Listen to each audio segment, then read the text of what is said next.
प्रभाग क्रमांक 11 शहर उत्तर आणि शहर मध्यच्या मतदारसंघामध्ये जोडून असलेला मतदारसंघ आहे आणि पूर्वाश्रमित नगरसेवक जे होते राजकुमार हंचाटे यांनी देखील तो दावा केलेला आहे की मला तिथे उमेदवारी मिळेल आणि आता सतीश बरनशेट्टी हे देखील आपल्यासोबत आहे। कुठल्या आधारावर तुम्ही भाजपाकडे उमेदवारी मागितली?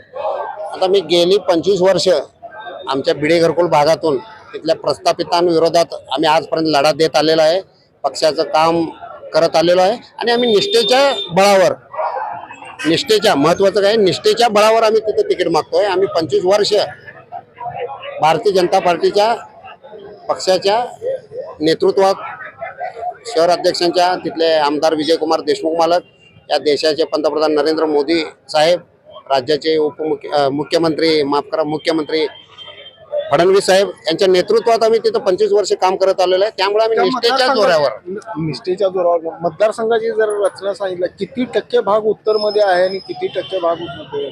तिथं 60% भाग हा उत्तरमध्ये आहे आणि 40% भाग हा मध्यमध्ये आहे। आणि यापूर्वीचे कोण नगरसेवक होते? यापूर्वीचे तिथं 4 नगरसेवक हे शिवसेनेचे होते। आम्ही कार्यकर्ते, सर्व गरीब घरातले कार्यकर्ते, गेल्या वेळी आम्हाला पक्षाने तिकीट दिलं होतं तिथं, मग आम्ही थोडक्या मताने आमचा पराभव झाला।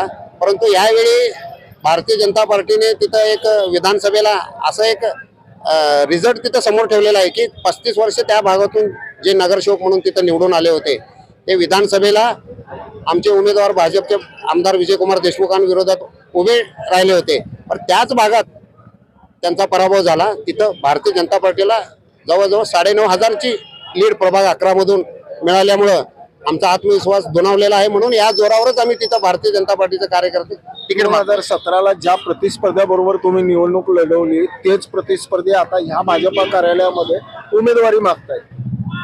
हे बरोबर आहे, परंतु हा सर्वस्वी प्रश्न पक्षाचा आहे। परंतु आम्ही एक निष्ठावंत कार्यकर्ते म्हणून आम्ही निष्ठेला न्याय द्या एवढंच पक्षाकडे मागणी केलेली आहे, ते मिळेल ही अपेक्षा ठेवून आहे। आता त्यांना तिकीट देणं हे सर्व असं वाटतं का की निष्ठावंताच्या गर्दीमध्ये प्रामाणिक कार्यकर्त्याला नाही मिळेल?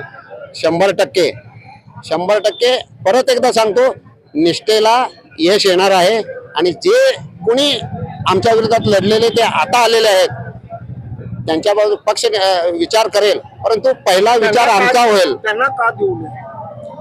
का देऊ नये म्हणण्यापेक्षा आम्हाला का द्यावं हे विचारा तुम्ही, त्यांना का देऊ? आमची निष्ठा, आम्ही निष्ठा, मी त्या तिथल्या प्रस्थापितांविरोधात मी माझा आता वैयक्तिक बोलतो, माझ्यावर अट्रॅसिटी सारखे गंभीर गुन्हे 2002ची दंगा झाली होती, त्या दंगलीमध्ये मी विरोधी पक्षाचा कार्यकर्ता आहे म्हणून सत्तेचा वापर करून मला कळमसारख्या जेलमध्ये आम्ही 2100 त्या दंगलीमध्ये गेलो। तोफिक शेख वगैरे सोबत आम्ही, माझा लहान भाऊ आणि मी कळम जेलमध्ये होतो विनयभंगाच्या असं खोट्या गुन्ह्यात। असे अनेक गुन्हे तुम्ही आमच्यावर केलं, गुन्हे लादले आमच्यावर अन्याय झाला, तरी आम्ही पक्षाची निष्ठा सोडली नाही, आम्ही काम करत आलो। आज विचारात चला तिथं विकास कामही बघा आमदार देशमुख मालकांच्या माध्यमातून, आणि आमच्या निष्ठेनं भाजपचा झेंडा असं मी घरी लावलं होतं तर 50 गुंड येऊन मला मारहाण करून ते झेंडा खाली उतरायला भाग पडत होते, तरीही मी तो झेंडा तसाच ठेवला होता तो आजपर्यंत। की इतकं भाजप तिथं वाढलं की ते मजबुरीने तेच पक्षात आलेत। आज भाजप इतकं वाढलं की भाजपची ताकद बघून ते पक्षात आलं। मग आता तुम्ही सांगा की तुम्ही न्याय करा, आता तुम्हाला काय वाटतं तुम्ही बघा, कारण आमच्या निष्ठेचं फळ आहे, आम्ही भाजप वाढवलंय, मग आम्हाला का तिकीट मिळू नये? आम्ही त्यांना मिळू नये हे विषय नाही, आम्हाला का मिळू नये?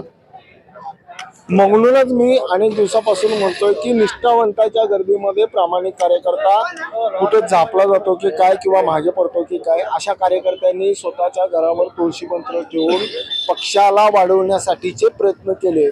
आज वेळ आहे की मला तुम्ही न्याय दिला पाहिजे आणि मला मिळालं पाहिजे, याच मतावर तुम्ही ठाम आहात? हा ठाम आहे 100%। काय सांगाल, काय अपेक्षा आहे नेतृत्वाकडून तुम्हाला? मला अपेक्षा एवढीच आहे, मला जरी न्याय मिळाला नाही तरी आमचे बाकीचे उरलेले जे निष्ठावंत आहेत, जे इच्छुक उमेदवार आहेत, त्यांना निवडून आणण्याची जबाबदारी जर मला मिळाली तरी मी हिरारीने काम करून त्यांना निवडून आणेन। मी मलाच द्या असं माझं मत नाही, परंतु आमच्या निष्ठावंत कार्यकर्त्यांनाच न्याय द्या, हीच माझी भूमिका आहे।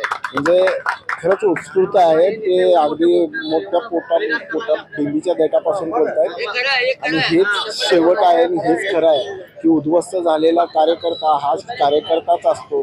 भले तो उद्ध्वस्त जरी जरा झाला तरी तो संपत नसतो. ब्रेन न्यूज करता यासिन शेख सह मी नितीन पात्र.